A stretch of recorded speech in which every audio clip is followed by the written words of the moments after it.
blush for the eye if the eye is very tiny. So you'll try to keep everything proportionized. Then once you've drawn over the eye or the specified area that you want to apply this filter to, you're going to get something like this. It looks like she has two black eyes now, but we're going to change that right now. So once you've drawn over your eyes, what you're going to do is you're going to double click on your eyeshadow layer. Make sure it's highlighted gray. You're going to double click and you're going to bring up your blending options dialog box. Now this is what's going to help you create the effect. This is basically anything you're doing in this tutorial is going to be based on the blending options. That's all it is. It's changing your blending options to blend well with the skin to make it look like it was really there naturally.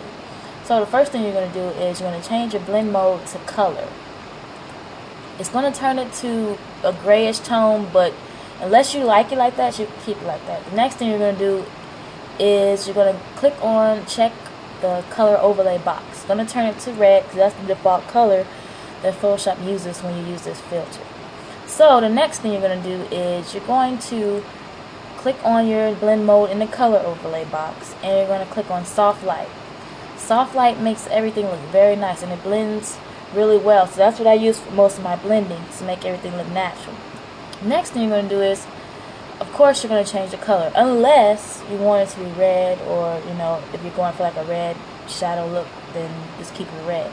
But I'm going to change it to like maybe a pink or something, like a soft pink or something like that. Maybe like a nice pinkish or something like that. You can change it to any color. It does not matter what you change it to. So I'll go with a very soft pink. So you press, once you're done and you have the right color and you preview it and you say, oh, that's what I want, then you press OK. Now you have created the eyeshadow. The next thing I would do is, to make it look like it will blend a little bit more naturally, is to go to your filter on the top toolbar and select blur, then Gaussian blur. Gaussian blur is very good, especially to blend things in with the skin layer. So the best thing to do is use your Gaussian blur. You have to kind of play with this little toggle here to see how much blur do you want. So you kind of like go with it. Say maybe like right here will be really good. It looks very natural. It looks like that she really did have this on in the photograph. So I would say about right there. You have to use your own judgment on how much blur you want, depending on how intense you want the color of the eyeshadow to be. If you want it to be very intense, very bright, or whatever, you just make the toggle, make it go down a little bit more. So when you do blur it, sometimes it blurs over the eye, so you might have to erase some of this. So basically just click on your thing that looks like a little eraser on your toolbar, and you use the eraser tool to erase any excess amounts of shadow that you don't want to be seen. So you can always go and erase it and everything will look just fine.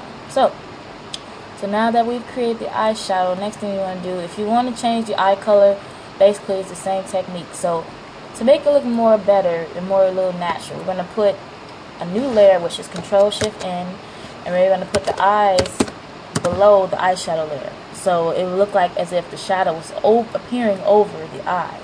So you will use the same technique.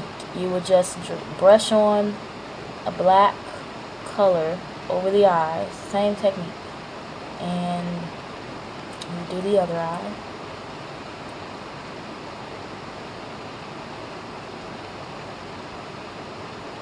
And that's it. And basically you do the same repeated steps. You would just double click on the eyes layer and bring up your blending option, your layer style box, and you choose the blend mode to be color, and you would click on your color overlay box, and then you would select soft light. And when you do this, you notice it's always going to be a default red color, and you can go in there and change it to anything you want. You want her eyes to be really, really, really light gray, then you just click on white, because that will make it the lightest, the brightest possible. If you would like it to be turquoise, you just click on any color you want. It doesn't matter. But the goal is to try to make things look natural. Now, if you want it to look more unrealistic, then you would, choose crazy colors. But we'll try to make it look as natural as possible. So that is the goal here. So now we're going to choose like a nice green tone. That's kind of cool. So now that you have a nice color, your eyes are nice colored and everything, so that's what you would do. So when you zoom out, everything looks pretty natural. There's not too much going on here, and you can add to that. So next thing you can do is you can add some eyeshadow, eyeliner to the photo. So basically you do the same technique. Everything is repeated, and you layer upon that. So that's what you do in order to make everything look as natural as possible.